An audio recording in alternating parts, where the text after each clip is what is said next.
les soucis de vous informer, divertir et vous former, Nouvelle Tendance, votre chaîne, met à votre disposition des applications, radio et télévision. Comment installer? C'est simple. 1.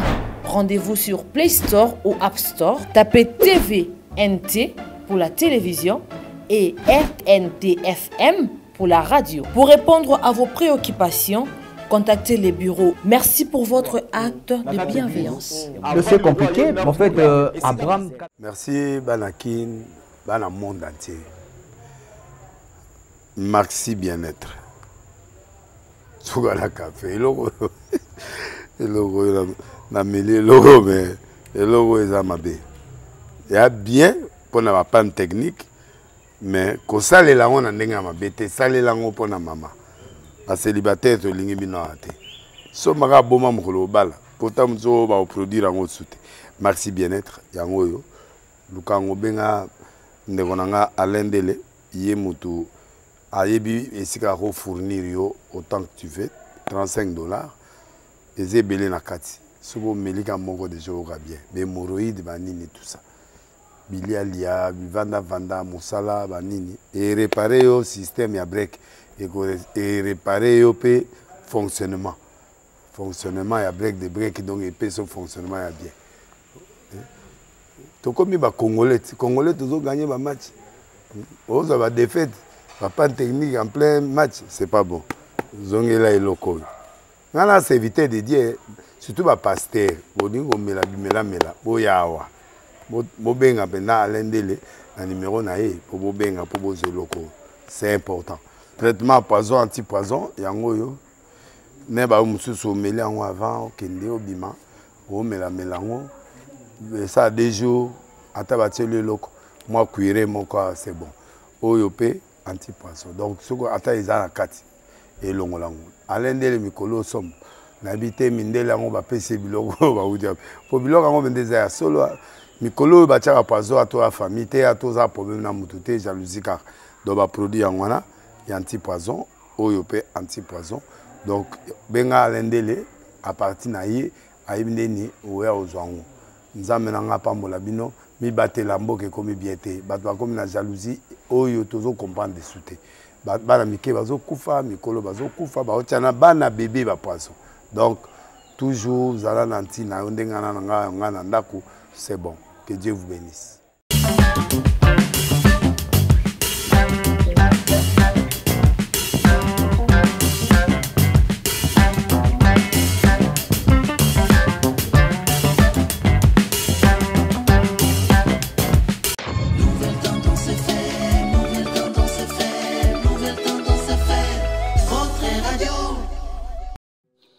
Merci, que le Seigneur Dieu vous bénisse. Yewe pesi biso lisusu libako oyo yokuta na bino po to partager na bino sur le banzambe na tranche na biso ya émission trop c'est trop assez c'est assez oyo zalaka tango no so conduit et pa wabino mosali ya nzambe le bishop Ezekiel Zoka prophète docteur. Le Seigneur Dieu vous bénisse. Esa émission ali produite na Pourim Ministries International, notre ministère Otobengaka, ambassade des émancipés spirituels. Tikate yawe a pambola bino, isika bozwami na bamboka bozali, isika bozwami na bandako na bino, bozwa na biso na nzela ya radio. Lelo to la continuité ya message to bandaki pour chaque mois tout ça na message moko ou to bandaka na mois. To la continuité ya message to bandaki sur comment être délivré de rêves maléfiques. Comment vous délivrer de rêves maléfiques. Ce qui vous a dit Olanda bisoté dans tout bandaki okokipe ou na YouTube na biso Pourim RTVP O U R I M espace RTV Pourim RTV courir na YouTube na biso pozwa comment être délivré des rêves maléfiques volume so kotikuna okozwa ngo Pourim na Pourim RTV okozwa continue un message Au radio eza temps bato baza abonné na YouTube na biso ou baza abonné oyo bata mo abonné ba chaque fois ba récupérer ka ba message soki eleki so s'abonner ou ba récupérer ba message soki eleki ou leke de répéter ba message tango nyonso natiki asizo na boka nzambe nzambe lobela biso po biso nyonso faut surtout enseigner pa na yo na nkombo na Yesu Kristo tobondeli bona kondima amen. Lelo tobandi toujours continuer enseignement tobandaki comment être délivré des rêves maléfiques. Nabaki ba rêve maléfique, ba rêve non eza ba vision où il y a qu'un esprit à mutu pendant le sommeil. Ba rêve maléfique nalobaki eza ba plan, eza ba projet, eza ba plan pe ba projet ezali arrêter na mokila molili pour na ko détruire pour ko saboter destinée ya mutu. Nabi na pesa ki exemple ya Panisia roi d'Égypte. Alors taki ndoto ya mapa na sani ya mapa na mutu bandeke baone likola mutu na ye. Et abengaki Joseph apesa explication.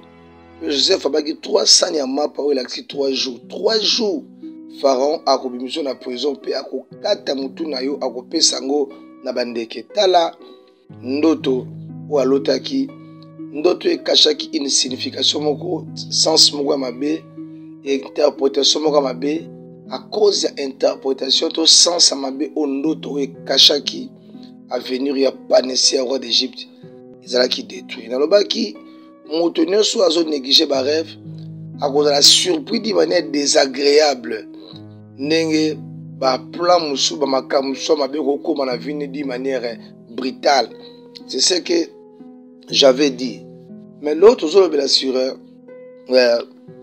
deuxième partie na biso zolobela volume na biso 2 zolobela le source des rêves et leurs influences dans la vie des gens. Le source de rêves et leurs influences dans la vie des gens. Bisika o bandoto eutaka tolobaka bandoto. Mais bandoto ezala bisika o eutaka ou bandoto wana eya nakata nzoto ya moto to moto abando lota bandoto ezala ba source o yango eutaka. En général, le rêve bien aimé provient de 3 sources. Le rêve en général ezouta na 3 sources. Mutu esengeli à comprendre que bandoto ezouta na 3 sources pour que mutu attribuer la source bandoto na source eza spiritualité to na ba source eza occasionnalité to ba source eza ya ba pensée na yete parce que souvent ndoto tout bat basalaka ba attribuer yango na Satan mais or ba rêve nyonso batu ba lotaka eza ote pas Satané. Mais je vais vous dire que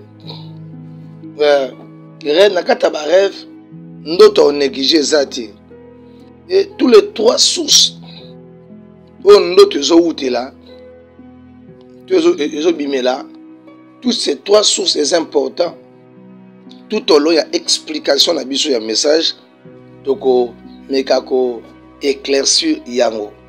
Première source ya ba rêve source de boso ba rêve o eutaka pa moto o mutasalaka. Première source ba rêve ezali des sources psychiques. To benyango de rêve comme état un phénomène psychique. Ba rêve comme un phénomène psychique ezani. Ce sont des genres de rêves bien aimés où ezali résultat souvent il y a abondance, il y a occupation ou il y a ba activité physique. Tel que ba pensée, ba souci à moto oyo qui reviennent pendant le sommeil. Oyo za kozonga tango batu basaini balali pongi. Ba rêve comme état un phénomène psychique. Ils ont résultat dans tout le bas. Il y a bonus à occupation, toute activité psychique telle que ma pensée, ma souci. Et à bonus à occupation, ma camo les qui na journée, to leki na ba mois eleki na ba période moko ekoki ko banda ko zonga na esprit ya moto lokola bandoto ko zonga lokola ba vision et makambo ko zala malamu makambo ko zala pe ya mabe o temps stoko kwa structure kwa tribu yango na Satan to lobaki eza ba attaque mais biloko musu eza ba attaque te eza ba kanisi ya moto ezo se refoule na butu et ko se manifester na subconscience na ye et lokola laki na makanisi wana esali ke moto azwa yango lokola ndoto makambo nazoloba na ramasser yango te eza na kata Bible Esaïe chapitre 29 verset 8 Esaïe 29 verset 8 elobi nini Esaïe 29 verset 8 elobi boye comme celui qui a faim rêve qu'il mange puis s'éveille l'estomac vide et comme celui qui a soif rêve qu'il boit puis il s'éveille épuisé et languissant. Yo continue yo moko TV isa radio isa TVT balobi awa lokola moto alali azaki na nzala aliaki te me na kati ya ndoto na ye azolota ke azolia babakisa bi lokola moto alalaki azaki na posa ya mai me alamuki alali na butu aza kolota lokola azomela mai otekso zoloba elingo loba nini ezali possible e mutu o alaki na nzala a la na butu amonaki ba voisin bazolia bazomela meye alali nzala ndeko c'est fort possible moto wana ala na butu azolota ke azolia tala parce que makambo eleki quelques minutes avant moto ake kolala même ba film musubo tala kabilo musubo bonaka ekoyo kozonga na kata esprit ya moto lokola bandoto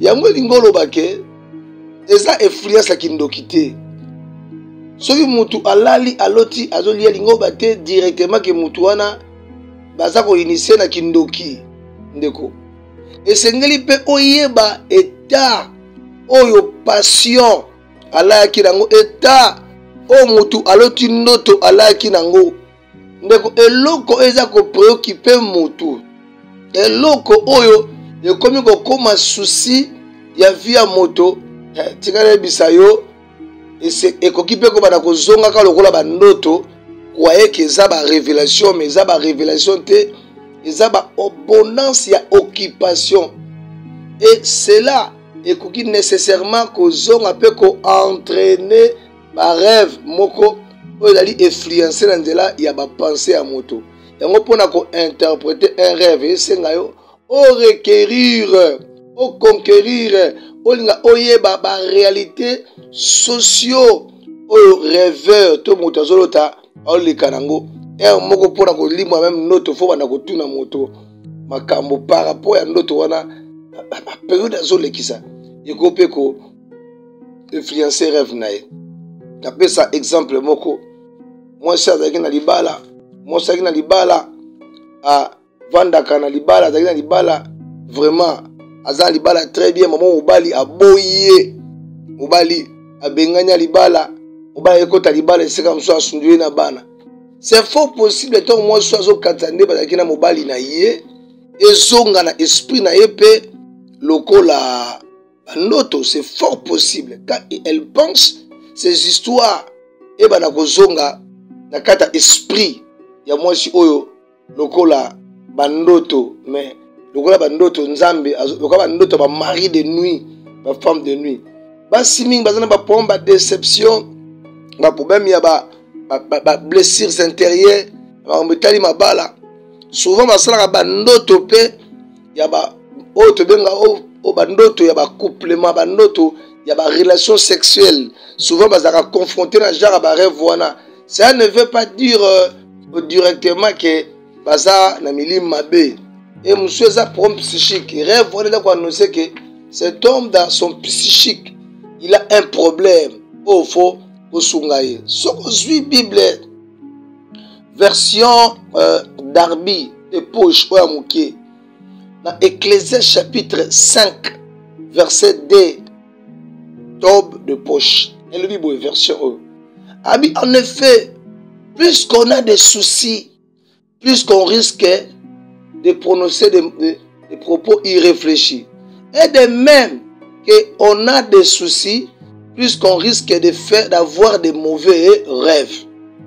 En effet, plus qu'on parle, plus qu'on risque de prononcer des propos irréfléchis. Plus que tu continues à koloba, tu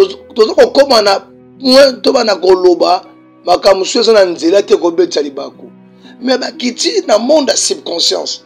Bakiti peut dans le monde à rêve. Alors, de même, plus qu'on a des soucis, plus qu'on risque d'avoir des mauvais rêves, plus que tout ça n'a pas de soucis, plus que peut toujours risquer tout ça là, ma rêve ya ma bé, ndeko. Et là, qu'on est préoccupé, c'est pas moutou. Ozo koba souci ya moutou. Et koba na kozonga lokola ba ndoto. Et pas ya moto. Mais ils ont une autre ils ont une révélation, ils ont une pensée d'ailleurs, il y a ma canisi naie, qu'on revenir. Yango, tika na ibisayo oezali solo que même bana musubo monaka mwana lali na butu azo loba na pongi. Mais la plupart de ces choses, bana déjà à âge à 5 ans, bana déjà à partir de l'âge à 5 ans, bien aimé, ça cadra tellement ébélé. Moutouna bango comme ma occupation est belée.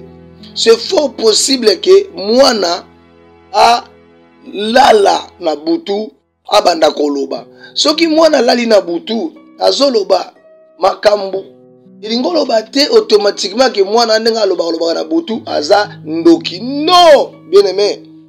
Parce que dans la psychologie, koloba na butu le somnambulisme, c'est quoi? Le somnambulisme, c'est un automatisme ambulatoire pendant le sommeil. Oui, même, et quand même dans niveau, un somnambule, à côté de à tambola, à même musika, la mouki physiquement, à pongi, à tambola, à quel musika, c'est attaque. C'est quelque chose psychique, c'est un fait psychique, c'est pas de la sorcellerie. Un somnambule a kobi mapé, a ferolinda kwa kei, a koko agir, a koko loba, a koko nakata pongi, a koko marcher à la mouki, a notambola, a koko agir, a koko loba. Ça c'est le somnambulisme. Lelo mona likambwa boye, ma ba tribiango na ndoki, ke mwana azami sama be, basambela pona non, bana o mingi bazo travailler, bazo sakana mingi psychique na bakoza influencer et là on y a osala papa maman parce que comme air moko et comme moi air mo lalisa mwana bana lalisa bango pesa bango pongi bana kolala tu ba ndi kolala okoya ko remarquer que ba phénomène wana koloba loba na bouté ko za soute donc we bande ni koloba ya mwana azoloba eza kindoki quand l'enfant commence à balbutier c'est-à-dire le langage au bébé, blablabla, câlin, blablabla, clac, comme des autres par la langue. Na saponi, azoloba, akoko bana, o azad no kiko, katang azoloba, akoko amna point abaniko, akoko suba bilamba, akoko sa matière fécale, akoko sala gaz fécal dans le moment azoloba ana. Iye batang azoloba, azako balbitier, azoba minokologa par la langue, et pe azosala. Azosala ba gaz fécal yeba keza ba moment o ba sosi ba profitaka pona ko envoûter famille mais ce qui a yo mwana azolo ba bongote alo ba kama loba makambo ele kangi na journée André pesanga loko nanga ezonga mais il a un ami na André basakanaka ces choses koko revenir ezonga na pongi yango ces choses tokoki automatiquement ko attribuer yango pa Satan te ba famille belé kabwani na bandoto boy bana belé bana balabala bakangi bango bandoki parce que des pasteurs, des gens qui bazo diriger cure d'âme, bazo diriger service, séance n'ont pas la maîtrise. Dans le monde à rêve, et un monde est la maîtrise makasi. Parce que si vous n'avez pas de la maîtrise, et l'autre vous va penser à moutou, vous va attribuer au panzambe, tout pas satana. Mais rêve va penser. Ce ne sont pas aussi des rêves à négliger parce que ces rêves, c'est-à-dire que la kisabiso est tension à moutou, état à moutou, état ou rêveur le karango poto aider rêveur, to aider rêveur abima la situation oyo azako se retrouver na yango. Que le Seigneur Dieu nous bénisse. Et d'autres rêves, eza ba rêve oyo zo utapa nzambe. De bengango le rêve comme étant une révélation divine. Il y a des rêves qui sont comme des révélations divines. Et ça, il y a des rêves qui constituent un signe divin par lequel esprit Yahweh, esprit Nzambe, ils ont contact avec l'esprit Yamoto pour que Moto a bénéficié de certaines merveilles Nzambe. Totalité de merveilles, mais certaines merveilles Nzambe. Dans ses rêves, au moins dans le ange, en ces rêves, dans ce genre de rêves, dans ce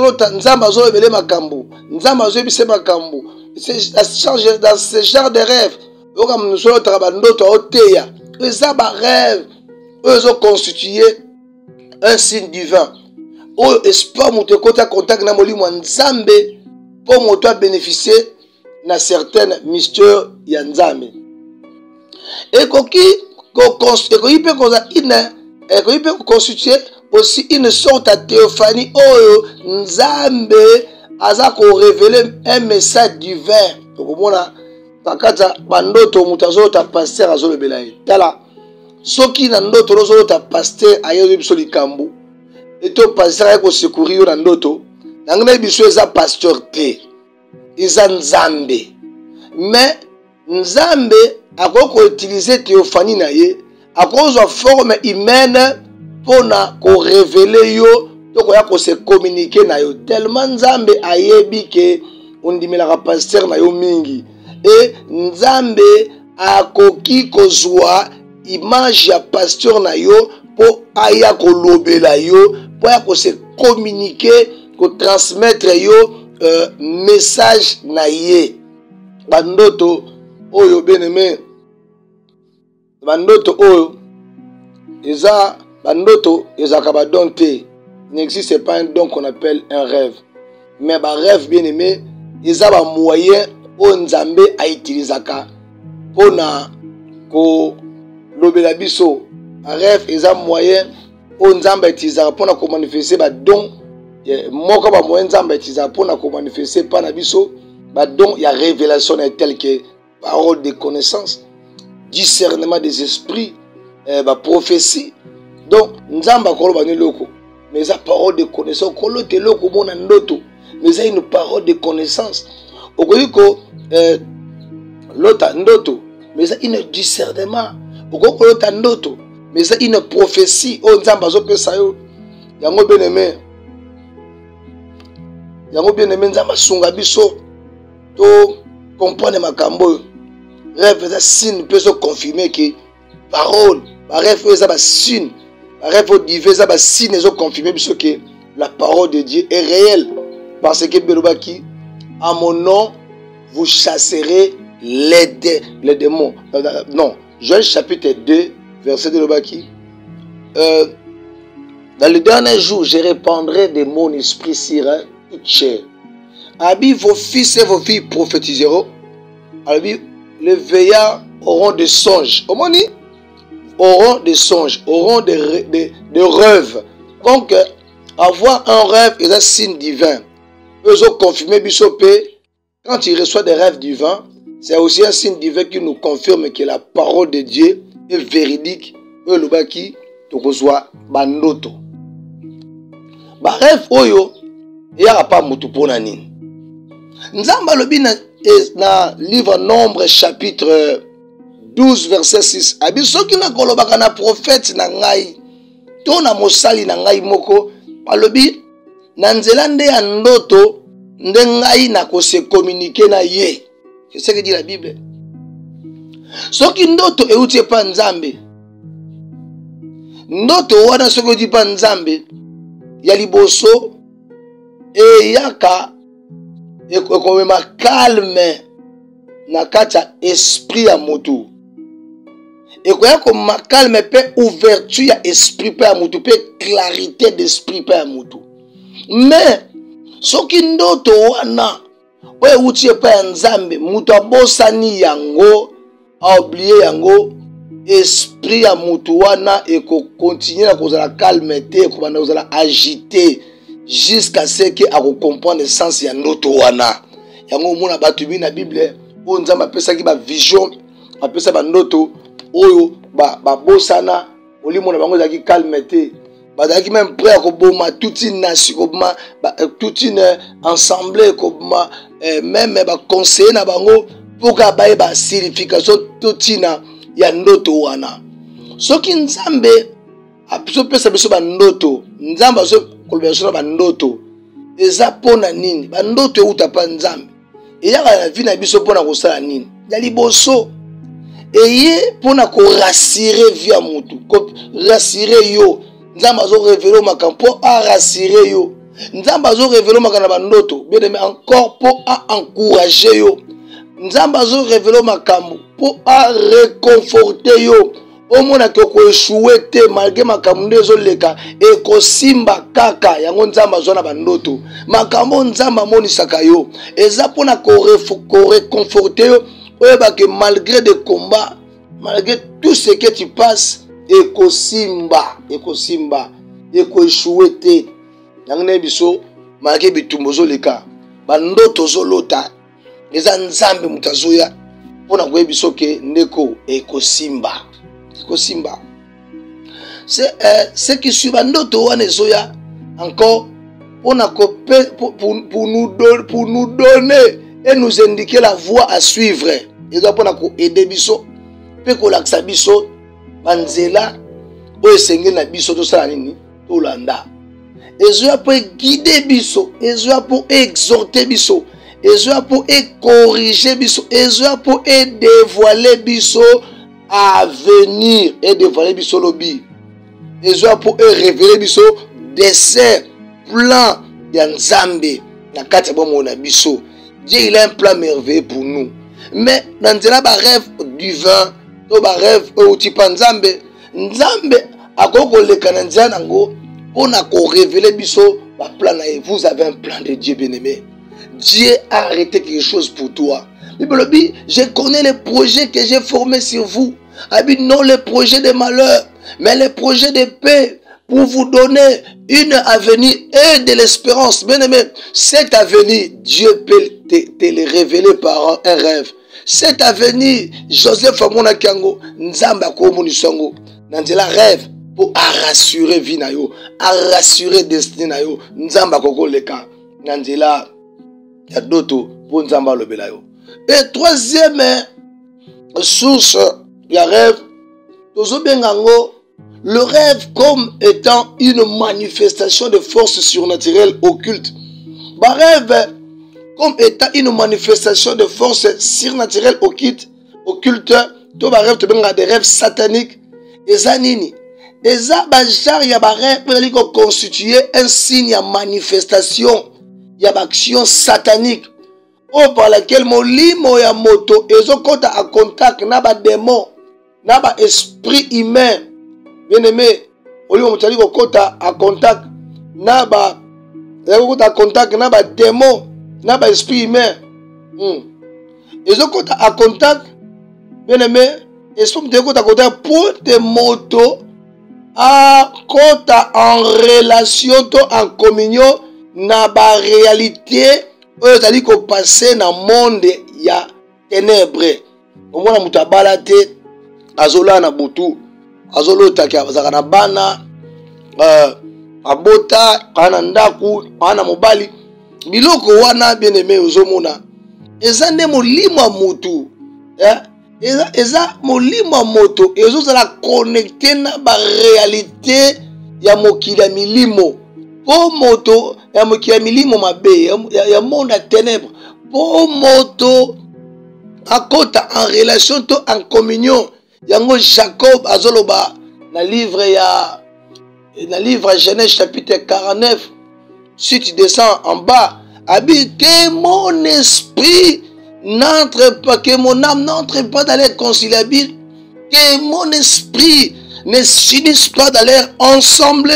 Bien aimé, il y a des esprits de gens, ils ont unis dans l'ensemble, ils ont mis l'imo à bateau, ils ont kota à contact dans l'ensemble démoniaque, et bateau on a pas victime, même si ça va biloko na babutu, laisse ça bango toutes sortes à biloko. Tala ndeko di besoin lo bana biso et là on est très important ndeko tika de biso na loko soki l'ennemi le diable azali ko ya na ba rêve oyo beneme azwa pona ko attaquer yo azwa ko combattre na ba rêve oyo beneme pona nini soki ba rêve oyo beneme zo ya ceux qui rêvent Zoya, na vie na yo, il peut ça la nini, hein? Il peut voler, et tuer, et détruire. Le rôle principal est l'ennemi zani. Le volet ne vient que pour détruire, égorger. Le volet ne vient que pour dérober, détruire, égorger. Mais moi je suis venu pour que les brebis aient la vie et que cette vie leur soit dans l'abondance. Jean chapitre 10 verset 10. Au moins ils ont pour nako un bit dans le bochali pour nako voler, ko tuer, peut ko détruire. Bit mususu na ngozani ezali pour nako terrifier mutu bandoto satanique, et pour nako bangisa mutu. Encore et susu pour nani? Pour nako influencer ba santé à batu, d'une manière terrible, bazaka malade. Et pour nako affliger ba problème ba maladie et pas ya bato ba noto dia bazali ko utiliser encore on a ko contracter na bato ba alliance maléfique ko kota bato na ba alliance na ye ndam so mutaza aza normal mais na butu ba balisa ye c'est ça alliance à mariage ba noto eye encore on a ko sala nini on a ko tromper bato akola so ke tata na wazaka ndoki menzoka tata na wandoki te amuta malamu molotaka mwasi nuna ndenga mabe yo kansake mwasi andoki bene me bilo musufu avoir ba discernement ba genre ba ndoto musu ya boye eza diable mtazo sala pour que tamsu mwasi oto mo balo atam tali pamboli pona yo asali ki ozo lota ye po akabona mutu akoza la source ali pamboli pona vie na yo. Tala comment l'ennemi fonctionne bien aimé yango to sazada na ndoto te. Ndoto za monde moko sakana ngote ba famille cause la détruire à cause de ndoto yango même mutu au faut interpréter ndoto il doit avoir l'expérience de makamazo linga asala et ne ma ko sala ba ndoto wana pour vous faire pousser à prendre de mauvaises décisions le quoi na loti be seki ka mutu azaboye et ne ma ko sala ngo pona ko pousser au ba mauvaise décision pe a ko sala ngo po achever destiné na yo continuer avanzela moko yo kanisa ezanzambe nzoka ezanzambe te. L'ennemi est là pour achever, pour mettre fin à la destinée na yo. Mais comment yo koki arriver au limbo la bandoto vous comprendre ngo vous comprendre ngo te si vous n'avez pas le Saint-Esprit en toi.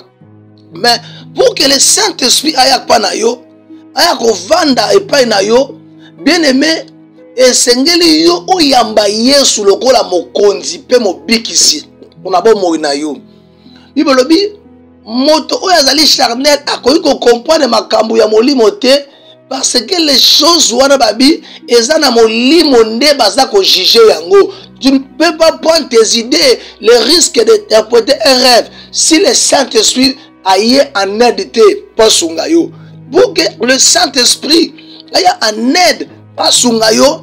La chose que tu dois faire, tu dois te naître de nouveau. Ce qui est né de l'esprit, Jean chapitre 3, ce qui est né de l'esprit est esprit, ce qui est né de la chair est chair. Tant qu'un homme de la chair, tu ne peux jamais interpréter un rêve. Tu as besoin d'une révélation divine. Tu as besoin du Saint-Esprit. Le Saint-Esprit a aidé yo. Mais le Saint-Esprit akoya kovanda kati na yo pour comme na capacité à comprendre makambo nenga nazo comprendre nena dali ko expliquer soki yo fongoli monoko na yo obenga Yesu akota na bomo na yo Yesu azala mokonzi pe mobikisi ya bomo na yo. Mais si tu n'appelles pas Jésus akota azala mokonzi pe mobikisi ya bomo na yo ozana part na makambo ote na zoloba awa wana part na makambo na zoloba awa. Yango je t'appelle sur l'autel bien-aimé nazo benga yamba Yesu te okokola ndanga na lo sambo bien-aimé obenga Yesu akota na bongo na yo azala mokonzi pe mobikisa bomo na yo okola ndanga lo sambo bien-aimé oko sambe elongo na ngai na koloba boye loba boye mokonzi Yesu na okili loba na yo motema na ngai etutami na comprendre na kambo oyo na koko comprendre ngo malamu te na koko jouer ngo malamu na koko jouer na ngo malamu te soki molimo no mosantu ayete asunga ngai yango lelo na ko comprendre molimo santu ayapa na nga esenge na benga ona bomo na nga lokola mokonzi pe mobikisi yango Yesu Kristo na bengi yo kote na bomo na ngai zala mokonzi pe mobikisi ya bomo na ngai. Merci Yesu Kristo po koti na bomo na ngai okomi mokonzi pe mobikisi ya bomo na ngai. Merci kolo Yesu po molimo na ngai ebikisami olobi amen. Bien-aimé, désormais okomi mwana nzambe, désormais okomi mwana nzambe bien-aimé. Siko na lingina sambela pona yo nebi kokomi siko mwana na nzambe. Mais je vais prier maintenant pour toi. N'habite Yosanaka. Ou on a problème, je ne sais pas quel genre de problème. Ozo le kanango. Mais moi je vais prier pour toi. De liboson de konangai. Yosana promo zo pro qui pose bato sa dini. Sa loboko na mutema no sambela pona yo. Père, nazo sambela pona yo. Nazo sambela pona ndeko. Na sambeli pona ndeko. Wazana problème ozo bate. Akobandenge nini Yahweh. Olobi c'est pas un prophète. Obimisaki Israël na boumbo. Olobi c'est pas un prophète. Ogardaki Israël. Dango nazo sambela nazo déclarer pona ndeko. Yahweh bimise na kata problème oyo. Je prie pour un miracle de 70 heures. Je prie nazo prier que likambo oyo soit solution en 3 jours. Je prophétise sur toi. Je déclare maintenant. Reçois un miracle de 72 heures. Au nom puissant de Jésus. Au nom puissant de Jésus. Et je prie encore pour un miracle de 24 heures. Et de pas na foi na yo. Père, je prophétise. Je déclare pour un miracle de 24 heures. Allez, reçois cela. Au nom de Jésus. Problème aux autres yo. Allez, reçois ton miracle. Reçois ton miracle pour ces problèmes. Reçois ton miracle pour na problème oyo. Zwa bikabo na yo. Zwa miracle na yo. Na kombo na Yesu. Na kombo na Yesu. Nzamba visiter yo. Nzamba kuta na yo. Na kombo na Yesu. Je prie pour un miracle instantané. On en a pas si moko. On a citation moko. Simba kotozo ka passe. Je vais prier. Dieu va te guérir à l'instant même. Oko sa mouvement bande ko sa te oko benga oko témoigner pour la guérison na yo. Nazo déclarer. Nazo prier pour un miracle maintenant un miracle instantané. Allez maintenant que la puissance que localise. Yo zo bela. Yo na pro moko songolo pakala. On ebeli motute na makolote. Mengana telemi awa. Nazo déclaré, nazo sambela pona yo. Reçois un miracle instantané. Problème où est la résolution yo. Nan kombo na Yesu. Si vous avez problème de santé, nazo déclaré que tu sois guéri à l'instant même au nom de Jésus-Christ. Que le Seigneur Dieu abikisa yo. Yahweh Nzambe abikisa yo. Sois guéri au nom de Jésus. Bien-aimé, Nzamba pambola bino. Nzamba pambola bino. Bo pambola ma bien-aimé. Oyo zalaki oya bino. Vraiment mosali ya Nzambe. Le bishop Ezekiel Zoka, communément appelé l'instrument de guerre. Bishop Ezekiel Zoka, c'est un docteur et prophète. Nous sommes là pour t'enseigner, bino, pour te former, bino, pour te réconforter, bino. Chaque mois, le quoi, tout ça, chaque jour de la même heure, tout ça, chaque mois, to banda koyaka na sujet moko ya sika ona kopambola libota ya Nzambe. Biso ozali l'ambassade des émancipés pour Ministries. Donc tout ambassade des émancipés pour Ministries international ozali dirigé par Wabino Musali Nzambe, le bishop Ezekiel Zoka. Communiquer les bossons en peu ça yo. Je vais te donner nos contacts. So lignos de la contact na biso parce que makambo tote abino yo moko sengelo za na connaissance en Nzambe. Makambo na zo bisa yo ko na posa ko courir sous derrière ba prophète te. Ko courir derrière ba pasteur te. Mais aussi ici ba pasteur est belé, aussi ici ba prophète est belé. Olongo ba prophète OK. Olongo ba pasteur OK. Mais bando banda ko tambola ebisanga ba solution ni sozui. Et je disais hier, monsieur Nazo Yambaba, monsieur Naoki va témoigner à Batou. Ma prophète va s'abiza na bango, ma pasteur va s'abiza na bango, monsieur va bima na basa mabala, bien aimé parce que c'est un prophète qui guérit, c'est un pasteur qui guérit. Or c'est Dieu nde abikisaka, biso za ba instrument. Or Nzambe azakata liloba na ye. Bien aimé na bengi yo, toza na ba formation. Tout ça, la classe fondamentale des émancipés. Et ça, l'enseignement de base. Nous sommes bon la montée mais à comment moi mais nan coûte à malakicité. So ebisi ensemble même ko sambela te. Côté la Bible na so sim Bible on a minda azo batasa nini. Oh, et là que ça la moto a vraie délivrance. Et ça prière kakate. Et ça li connaissance au moto de la parole. Ce moutillon a commis maître spirituel à vie naye, a commis pasteur yanda kunaye, makamususu e nyokola kaye. A mon ango soutien, il y a pas de temps bien aimé chaque jour. Faut que na kaba sambela rapport, no ba sambela rapport. Il faut comment à niveau moko boye, o comment pasteur ya vie no be pasteur yanda kunayo. Nango za objectif, tozo benga bino na formation. Bato bo s'intéresser, boko benga biso, bio na kamoli to sambela nayo, boko benga biso. Numéro na monsieur Zali 089 64 65 819. N'abandeli pour une bonne audition. 089 64 65 819. Na pesi lisusu numéro mususu o epambola yo lisusu ezali 090 46 94 450. Na bandeli yango po okanga yango 090 46 94 400 94 45 94 45. Donc on a bandi au maîtrisango.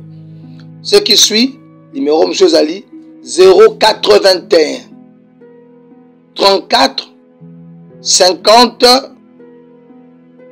992. Je répète encore pour na posa yo kanga yango 081 34 50 992. Donc on les a ba numéro na biso okobenga biso pour mi commissaire ndeko obi commissaire to peso adresse omi commissaire Olanda ba formation ezaka formation ezaka pour na un mois. Donc un mois tous on 20 séances. On a 20 séances ezaka pour na un mois Olanda bien aimé. Et que ça, un chrétien complet, un chrétien affermi, un chrétien assis. Pour ça, on a baloté dans la vanyoso. On a pour ça. Bato balingi ba na biso a continuer parce que sur internet nous avons aussi un radio Na TNT, nous avons aussi une chaîne de télévision. Bien aimé, yo lingo na biso chaque fois, on continue na biso, même sur les canards dotés. Pourquoi na biso na site na biso sur www.radiopourim.com. So bet na Google, au moins site na biso, ils a www.radiopourim.com. Tout comme bato ba une application, ba un téléphone Android, ba ko télécharger application na biso na Play Store. Au continue na Play Store commis radio. Vous espacez ou ba ici Pourim. Pourim ezali P O I ya ou R I ya muke M Radio Pourim. So continue na Play Store. Au côté télécharger application na biso pour andaka biso R nyonso na 0 heure heure de Paris. Donc pas na biso ma monsieur change à 23h M susukuna bi kande ba fiso de réchange heure de Paris 0 heure de Paris mi koltoza na Paris heure moko 0 heure de Paris. Nous sommes aussi sur YouTube so lingi ba pot ba miso ezoleka o landa ngo heure nyonso heure mutema no elingi. Pourquoi ça abonner na YouTube na biso na biso ali Pourim au espacé au commis RTV quand n'a pas que le bosso Pourim au espacé au commis RTV ce petit Pourim RTV na YouTube pour s'abonner et au activer cloche de notification pour andaka biso régulièrement bien aimé. Tout ça peut na chaîne na biso sur TNT na bouquet Mediasat. Si vous avez un bouquet de Mediasat, tu peux nous suivre sur Pourim RTV HD. C'est notre chaîne de télévision. Il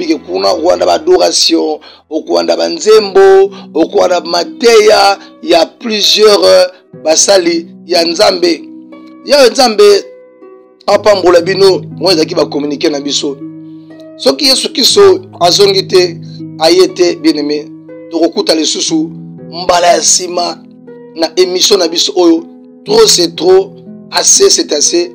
Une émission émission ya éveil spirituel, ya réveil, ya révolution, ya ba famille face ya ba réalité d'ordre démoniaque oyo tungisaka ba famille. Chaque jour suffit sa peine.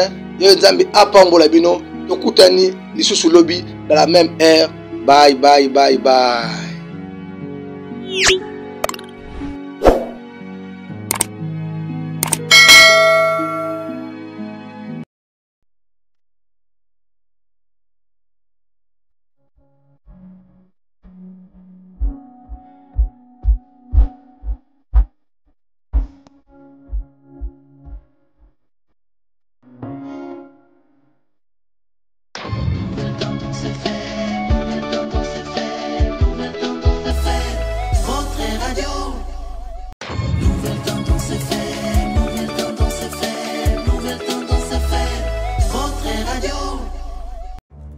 Dans les soucis de vous informer, divertir et vous former, Nouvelle Tendance votre chaîne met à votre disposition des applications, radio et télévision. Comment installer? C'est simple. 1.